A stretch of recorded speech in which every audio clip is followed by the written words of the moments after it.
Welcome back. So in this video I want to talk about your setup. So you've got Ableton Live running inside your computer, but you're going to want to be able to hear sound. So if you're just starting out and you probably don't have the will to spend a lot of extra money, seeing as you've just invested in Ableton, you're probably going to be using a pair of headphones to listen to it. And so you could just plug those straight into your computer and use the sound card that's within your computer. But once you get more serious about things, you're going to want to invest in a decent sound card. A sound card is basically an audio interface, and what that is it looks like a small box. Here's a picture of mine. 1 second.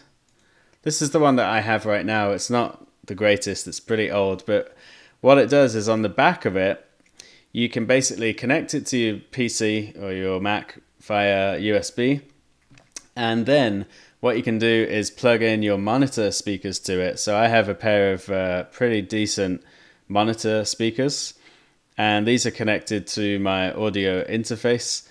And it will also allow you to connect MIDI devices. So you would be able to connect MIDI devices that use MIDI plugs. Let me just find an example of that. Okay, so a MIDI socket would look something like this. It has 5 pins, and some synths, hardware synths, or some older MIDI controllers still use MIDI connections, and you would need a pair of MIDI cables like we see here, and those would connect to your computer via the audio interface. If you are using more modern MIDI controllers and more modern hardware synths, a lot of them connect to your computer directly, just using USB. So right here I have Ableton Push, and Ableton Push is connected to my computer via USB. I also have a PCR 800 MIDI keyboard here, and that is connected straight to my computer via USB. So that's just a run through of the kinds of hardware and other things that you might want to invest in to get the most use out of Ableton Live. So what I want to do is go into Live's preferences. If you're using, if you're working on Windows, then you go to Options, and Preferences would be down at the bottom there. But on a Mac, it's here under Live and then Preferences.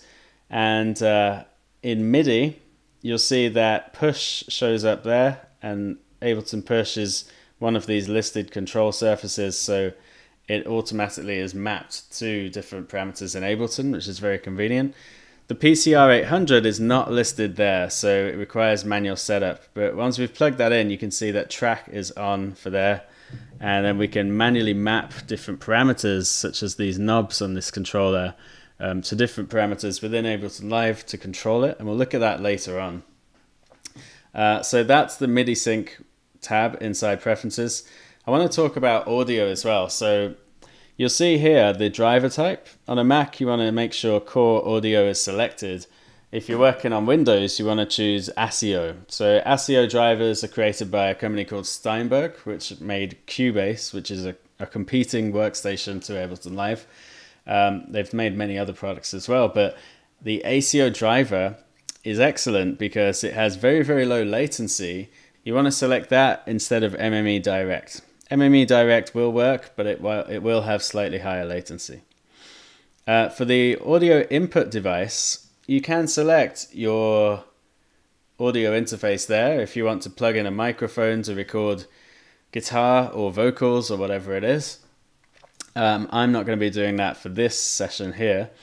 And then your audio output device, you want to make sure that you select the audio interface so that sound will come from Ableton into your interface and out of your monitor speakers. Now I want to talk about sample rate here. You can see that we can select 22K, 32K, 44.1 and 48. Best to just leave that on 44.1, which is the quality of CDs, and it is the standard that is used in a lot of audio production. You want to make sure high quality is enabled there. When a computer plays sound out of your speakers or out of your headphones, basically what's happening is the software, such as Ableton Live, is doing a tremendous number of calculations in order to play that out. And so it needs some buffer or some kind of lag or delay time in order to calculate everything and then play that sound out from your computer. And it's a matter of milliseconds. And we can actually control how much of a delay and how much latency we have. So basically we control that by changing the sample rate here and also by changing the number of samples. So right now on 128 samples with a 44.1K sample rate, you can see that we have an output latency of 4.4 milliseconds, which is minimal. I mean, you wouldn't even be able to notice it. And if we increase this to 2048, you can see that we get a larger output latency of almost 50 milliseconds. And that would be noticeable, and it would be quite annoying when you're trying to play things in and out of your computer. So the input latency says 0 here because we haven't selected an input device. But if I select this in this audio interface, you can see that for a buffer size of 2048 samples, we have an input latency of 49 milliseconds. So if I was trying to record a guitar or sing some vocals while also listening to what's happening in Ableton, that lag is going to be very, very annoying and difficult for me to get right. So we want to get it as low as possible by selecting a lower number of samples in the buffer size. However, we don't want it too low, because when it's too low, you're going to experience a lot of pops and cracks and nasty sounds as your computer struggles to process all of the data that's being input or output by the computer. So let's do a test. You can see here that it says test, and we can play a test tone.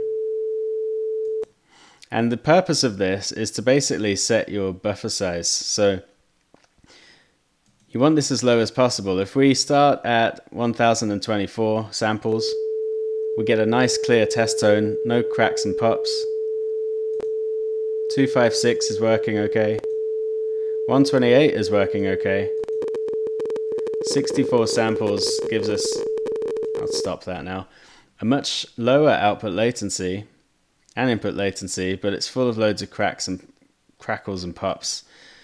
So we could choose 128 samples, but as we start to add lots of different instruments and tracks and lots of processing is happening inside Ableton Live, we're going to experience cracks and crackles and pops, believe me. So I'm going to go with 256 samples, and that's going to give us a nice low latency input and output time of 7 to 8 milliseconds, and we're good to go. Nice clear test tone, no problems there. So that is the latency settings, buffer size, sample rate, and you can use the test tone to test that. Good, so now let's get into making some music with Ableton Live.